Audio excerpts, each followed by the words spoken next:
Adom Sports number 1. Aimed in for Kotsa! Mario Kotsa, 112 minutes!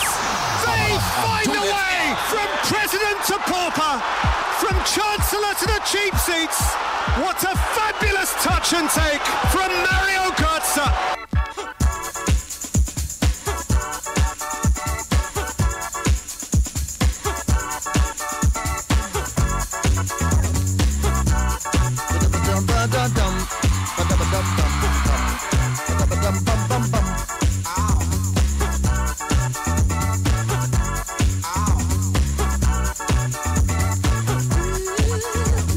Okay, Masama Munyina Jubium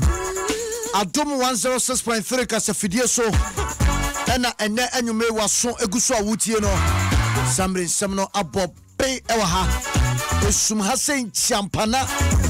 ene de agepene ede eba bedan wo Sergio Manucho Eric Esiedubuadi Kwadwo Mensa Moshosho Pa Kwesi PK omene producers in danyumre Midino ade Kobby Stonne Okumankra Baku Amaka Edura Enyon ene ne mede samno eba bedan wo ye be kan se de sifatie yenyi bi mfrimo ene yemfa bi enka ho ene enyumre ensamne dosu ye papa Nemom ensamne dudu na ubetime akọ www.adomonline.com ebacho kona kwaken kan bi wate ensamne guo pa edoso so ene wo ho etu kwa no kwaken kan bi na enanyumre uwo nua bi a national service okwakoye obabi ana ebacho uni ha wate kache ne se won momode amfa na fidie no ento Adom 106.3 na ontie esanse me wo fela bi ma no Wasebeka hona asebeka ho besim wo feel ama wate dem fandasia ni bi informa give us medication what give us power capsules power and what didn't jira bruta and I give us cool capsules sanso and I give us eba mesha and no aye malaria dia etu ase kra dia ma o enye se be so anu bia I feel latest one give us ice mineral water pachokona ko pecha kwan hey normalization abaso abai ne ekopiem wo Zurich na wo mu koen ne command doso pa ahana me details na nkasa bebro enye nsembia wonwan ho ne nkofo bi ne na moza dabi ye ne mpedifo na di nkomo enti anyumre ba tim mpedifo nka wati ase emo chane so say amponse for pharmaceutical omna de F pack was blows your pain away and afi BS tablet we ya did now ho etowa wadro no eye BS tablet omode ase obenya bi asifie obenya nkura de ani de asi wo na wanya mpanifo de no so de asi wo F pack ne so sa na tie pe eye mpanifo de ene nkura de fagu fie de biata na eno ebeboa pa ma yade de ifio he woni no atu nkwanta mapai enymakoi ene nyumro masom se men fan se no fan bedan oh share me live oh Facebook dia na say at Adom 106.3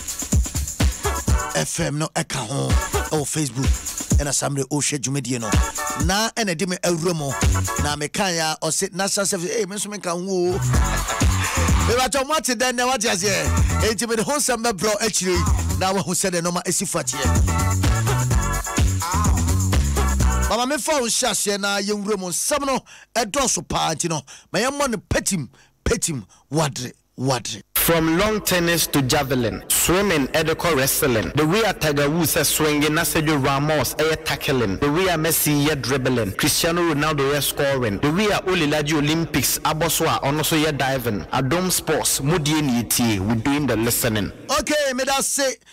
odu afidie no atoha na yade no ene ugusua etie na oye the listening said ya wadi kai e de atuja amawo no na mamensha sententem so no emfama na yendo sukopa e won sama wodo a ene ebobo eba no yesi obofo ene de anenam e ho apaso entiensama e da apaso no eyem penifo a omo krayen se omo fro man mu akopie mu awo Zurich na eho ɛna ɔmo kɔ akɔhwɛ na sɛ wonim sɛ hɔ na FIFA ahenkuro no ɛwɔ nkyɛn nei ɔmo ne FIFA ɛkɔ akɔdi nkɔmɔ na Ghana football letter FIFA di kan ne baayɛ sɛ nsɛm no yɛnyi free court ne yɛma mɛka nsɛm no na kyɛ sɛ yɛ football ne yɛnhyɛ asɛ ntɛm no mepatwɔm sɛ dabi sɛ yɛbɛyɛ free court paa deɛ lalai ɛnyɛ de sɛ bɛsi da na mmom FIFA yɛba nyɛ no abɛdi nkɔmɔ paa nyɛ hwɛhyɛ sɛm koraa ɛna ho nsɛm no ɛsi fa ɛkyɛ ɛhɔ wonim sɛ nnada mede to dwa ɛdema sɛ Honorable Isaac Kwame Asiama ɔno ɛyɛ Minister for Youth and Sports papa ɛna di anim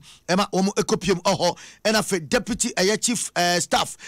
Chief of Staff na sɛ ɔno ɛyɛ Owura Samuel Gyinapo ɔno nso ɛka ho ɛma ne ɔmo kɔpiem san so ɛna Minister for Information akyɛ sɛ designate papa ɛyɛ Kojo Opon Kroma MP ɔno nso ɛka ho ɛma ɔmo kɔpiem Deputy Attorney General ɛnso ɛka ho ɛma ɔmo kɔpiem na sɛ Mr. Godfred Yeboah Dame wɔno ɛka ho ɛna ɔmo kɔyɛ ɛna afɛ ɛyɛ Liaison team a FIFA ɛpaw no sɛ wɔnyina fifiri na sɛ Dr. Ankasa nso no Dr. Kofi Amoa ɛnso ɛka ho ɛna mkɔpie mu akyɛ sɛ ɛwɔ Zurich hɔ a ɔmo kyerɛ kɔhwɛyɛ ɛma nkitahodie no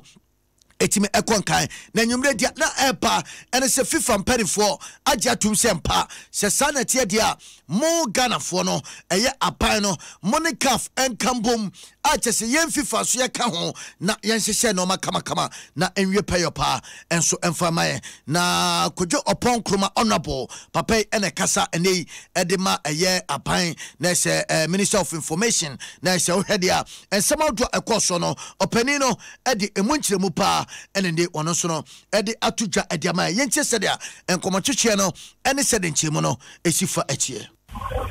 Indeed, if you read that whole sentence, it says that satisfied that the above listed elements will be put in place, the government will take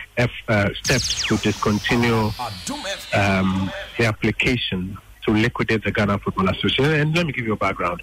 It's because the government is of the view that the Ghana Football Association as a vehicle was being used for a criminal enterprise, following what we observed in the number 12 documentary and the application that was made to the courts. Now, the Ghana government and FIFA initially agreed to set up a liaison team and suspend activities of the Ghana Football Association. And so on our part, we went to court to get an injunction so to do. On the part of FIFA, they also injuncted the FA president. The second step was to find a permanent solution. Now, that permanent solution, we believed that we should do away with the Football Association. And FIFA explained to us that in clear reading of their laws would mean that if we do that, it will be in contravention of Articles 14 and 19. So what do we do? And that's why a couple of days ago we announced that we're going to have to engage with FIFA to find a mutually acceptable way forward. And so today we have engaged with FIFA at the highest level. President Infantino, the Secretary General and his lieutenants were all here with us for this meeting. Took a number of hours, usually unprecedented because they won't even meet you. But we had clear instructions from His Excellency the President. We articulated a strong case, and FIFA has agreed that they will then literally do what the government of Ghana sought to do for us, so that we don't have to infringe upon their laws. In other words, they will set up the normalization committee that will take over the executive committee functions of FIFA and run Ghana football at all of its levels, and also lead the way in the reforms that we are looking for. And they are going to collaborate with us in choosing the persons who are going to be on this normalization committee. That is the government of Ghana and CAF. They will collaborate with us in choosing the right persons, so that we are sure that we have persons of integrity, persons who are committed to running a football enterprise that is not bedeviled with corruption and criminal conduct. So in the end, it's a win-win. We have succeeded in getting to that point where we get a new vehicle to run Ghana football, and we have also succeeded in avoiding an unwarranted ban. The permanent answer is that FIFA itself will appoint a normalization committee. Once that committee is appointed, they will even take over from the liaison team that is working now to assume the full functions and act accordingly, and to roll out the reforms that we have been discussing with FIFA. And in the coming days, those reforms in consultation with all of the other interested parties, club owners, GALCA, etc., all of those reforms will be rolled out in the coming days. Were there timelines agreed to this? They will all be announced in the coming days. This is the high-level agreement which FIFA has put out in their statement, and we're grateful to the leadership of FIFA for accommodating the Ghanaian requests and the firm positions made by the Ghanaian delegation, even to put it out at this point in time. But in the coming days, the details will come out. What do you say to the criticism that the government has agreed to discontinue the processes only because FIFA threatened to ban us? I was hoping that they will realize that government, as has been written in the FIFA statement itself, has only agreed to do this because FIFA has agreed that they will do that which we sought to do with the liquidation. I think it's a very diplomatic and smart way of getting that which we all desire without encountering unnecessary costs. I also read in the statement that a joint task force will be created. What's the purpose of the task force? And that's the exciting one, because now we have agreed to even take it a step further. That is not just about dealing with this particular matter, but it is actually putting in place a joint task force so that, because you see, usually there's this gray area where people say FIFA doesn't deal with criminal matters, so theirs is just football. And then the authorities that deal with criminal matters are also stopped because of FIFA's interpretation that this will be undue influence. But if we want to close that gap, then what we have to do is to have a joint task force that can share information between FIFA and government so that sanctions are applied both ways. Sanctions are applied in football, sanctions are applied where criminal conduct has been witnessed. And in the coming days, you'll see some more detail of this. And indeed, it's not just limited to Ghana. There's a conversation for Ghana to lead the exercise. The kind of leadership that His Excellency the President has shown in tackling this particular problem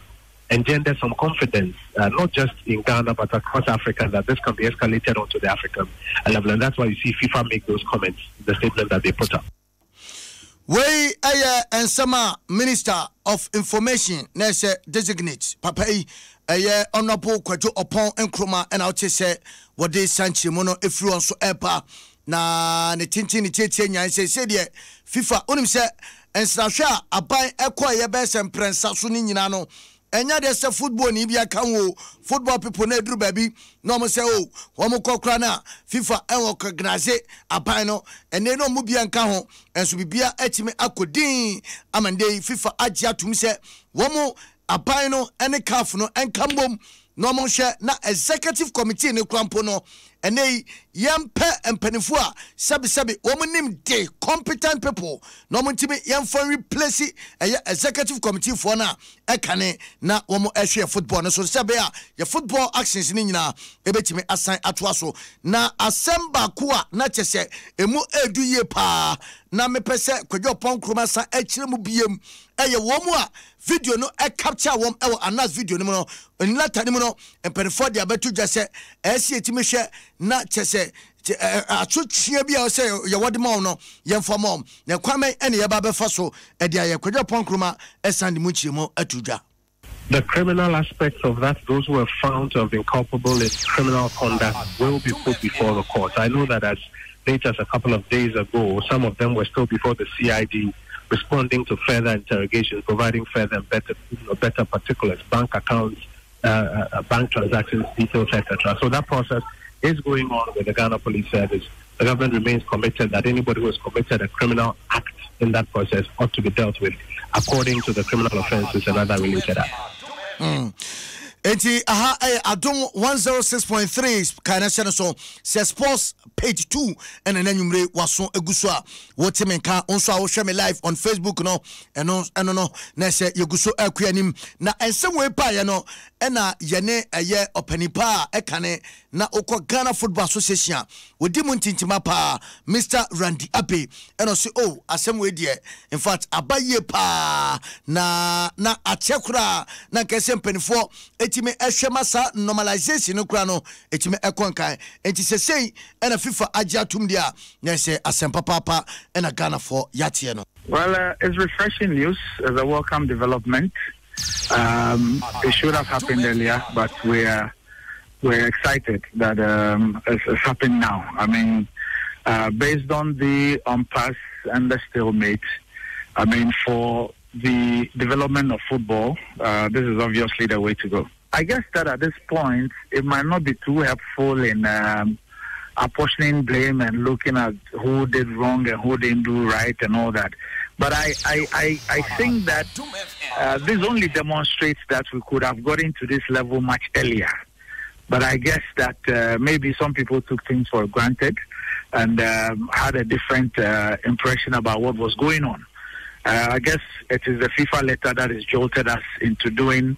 what we could have done much, much earlier, because we've had about 4 or 5 meetings between government, delegation and FIFA, you know, and I guess that all the information that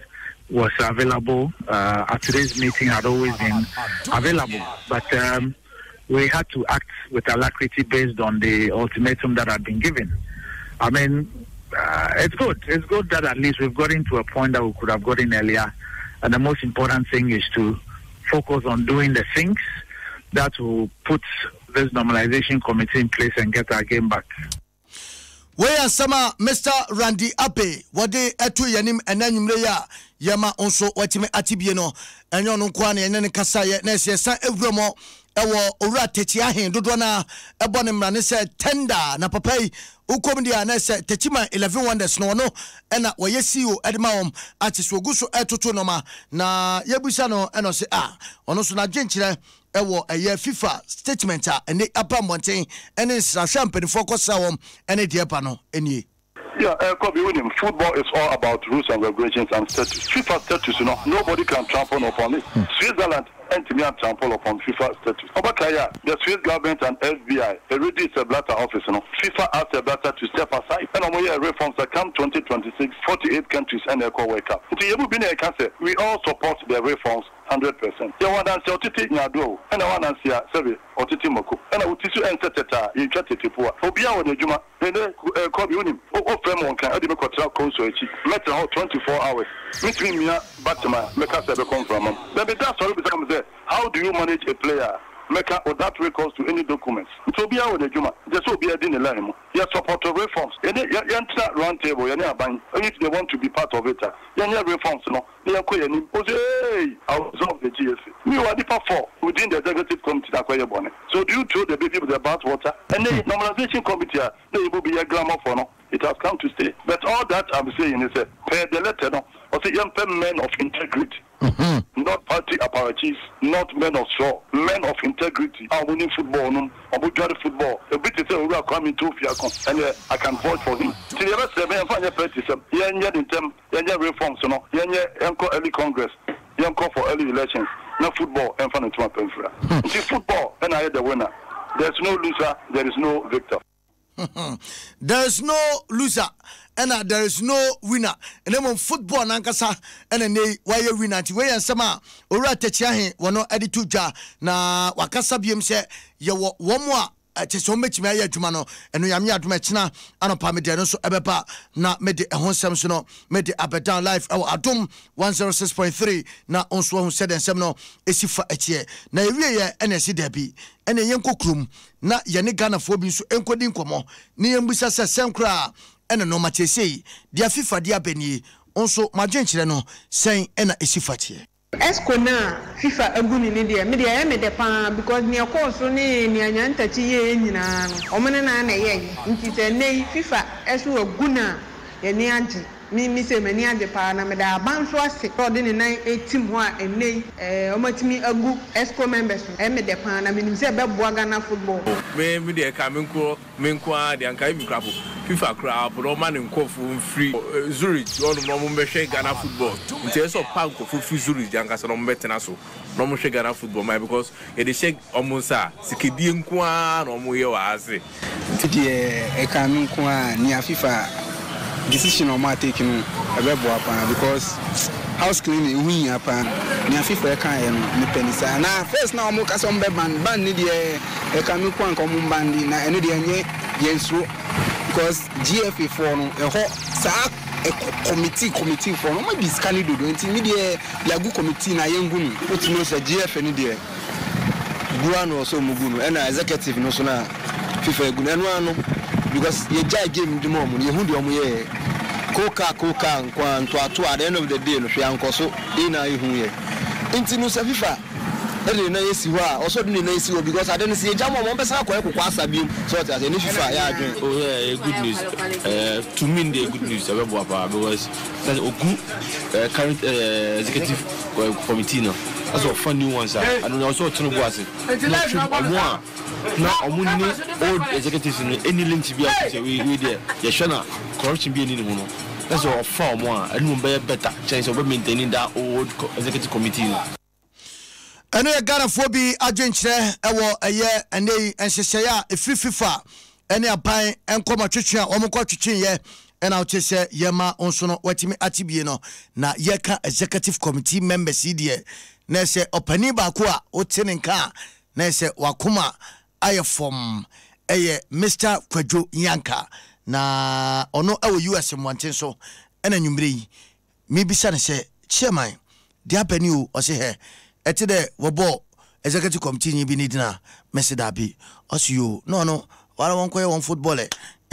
time so a be saba na ma ode ye bia no ya yesisi ade ayen ka ho nti he won koye yenso etechi ye hwe won ye be hwe won din ekusi de wa wo be won football na wewi wa mention executive committee doctor and the one fund organization committee now we one stand in place of the executive committee no one normalize nyama then say on na wa ko FIFA obiale ni ma so ka ke FIFA obiale ni ma so ka ke FIFA so could be akoi so okay nobody knows what they went there to see until FIFA see there CAF and FIFA na government. So baby I know to the football people here come and I baby will mention executive until FIFA na CAF na government no why wala dey do why it's one mention obia we executive committee until ye wanu akoko asem so ogodi akohwisem wode che FIFA na FIFA waje wona tumo se wankodi akohwisem o wa wonye won football ayende yehwe won owie no wo se ye mefa en footballer ye besana ba na ya befa emre ni ntino mame fo ba ko mpeso wa mono ne emfama na okay senche bia na Mesut Ozil wode be tudwa se eye racism tino ene won koso ensia kan emfama German national team ni biem okay senche bia after World Cup no na branch 29 years old or quitted from international football edmane maya eye Germany atese de beto dwane se wone ono ankasa ni krom Turkey se ne chief Turkey na ne chief bi so free Germany wone president akotwa mfoni ntino wo se buei ade no no ma akotwa mfoni na ne opako a ne teammate bako de na natum Tony Cruz o se Mesut Ozil and some kind of fee and no Tony Cruz wada tena se adwen ho no se sebe nkwase asem kura and a branch and whatever tudwa edema mpenfo se enu ntino won koso ensia kan emfama omaya Germany oso no awabona kokura dida enya de se ball no wonimbo 29 de ontimi mfa ball enkosi hwe sebe wabo akokura kasema ball akokura enkojambe bi na enkokase ebia bibi ntino ombobo ne bi ntwe eyensema Tony Cruz nso no wato ediamane Mesut Ozil atese na nwumre mede ejina so amawo eno so ena megina na mede ensem kakra nwumre popo ano no yede asie Mike 2 bebe ena woto aso ediama still or birthday month no mo enti oguso a ejinani atese abetire no enye mouse abetire nka eye osu castle abetire pa kase odeba na obetrase na so nei wodi krakra mouse kitwe ye da hey en wodi piapia ne sa ono na eba beto aso abo nyompa penya nyom na ediama na onso ho sede nyom no esifa etie give us medication give us power capsules, give us cold capsules, and if you give us herbal mixture and diapa, and if you chatwono, give us ice mineral water, and then the doctor Michiao or call no buy at pa, but in check a sepa, and then call and farmer doctor or that give us and Makono ano, Sansu and Amponsa, if a pharmaceutical, and so at the BS tablets, F pack, and at Womudiapa, Pachobomade. Na kopechia kwan ebetimi aboa ama nso apomde no etimi awie payo eho na ene tugu ye Facebook emende ohwe adwumede ne kama enso ede fi ho adwumaden a obo dem ha no o se enenso no bani issue ho ana be se de be o se ye o se ye des apa eni je ne de na eni agipa me wie ya me ne no epie twirede na se ye pie na ye de ne akire mo na be bi obi abekọ na obi akọ enti ono ene ma Facebook live no e konkan ede ma o pa kwesi pike etechire tentente Kwame Imota Ejakwa Echampon Sergio Manucho Kwadwo Mensa Moshosho and afi Eric Esedu Bueti omne producers and yumbre woman sono ebuame ene mame ko US Montenso Atlanta na minchia eyempo krano madam for Kobby na tudo na efrene Danny Boy ene enyumre nchia kese pa ena enko enfama Kobby Stonne nyamenka ho na wanyo kese se debiada ode wafidie nso etoa na uti Adom Sports page 1 and 2 nyame adom china ya di page 1 so no ebepro na wo hu sede ensem no esifatie makra munyina Agbevetonic esisi mojam emo ahoden fofo David Owaza to bona agbeveno eso to bona on say medical akachro say ene national service for me wo tips bi e de ma national service for ni nyina na pacho say ena esifa etie ni nyina ne say ene o hwese de etie dia onim say enche na okọ akopie mu ewo eye bebia ye do ato na tie dia epe enmeko bi atuasi ho say dia omoba beyenie omo epe ma 32 inches television and a opera me pacho boso men kron and what the emao na watchia ni kakrenka ediamao se fridge na ope se mattress and a opa o de telephone me makacho se eno eye tip offer me de emao o de ani se obefre telephone ma me de 020 441 3483 020 441 3483 and I said 050 152 9938 050 152 9938 ode from na onuom enin komo ade bia wo hia ode be siesie udem ama cheso brasase no onso watimi asiase bia no fre telephone ma me di tudwe na onuom enin komo na aboagu ni phone so ma me nsi so mfamo asa ma so de ede free ha 020 441 3483 na se bibia awie peyo ediama Kobby ni makramu nyina isi mojam emo ahoden foforo no na sankutia koko hunam yaw eni subidie wonu mato na ntimi ne die wo twen de ben agbeveba mo nso sampompo pa abowo arasa bia osisi wo ya hunam yaw sasabro agbevetonic ene agbeveba ya rie beko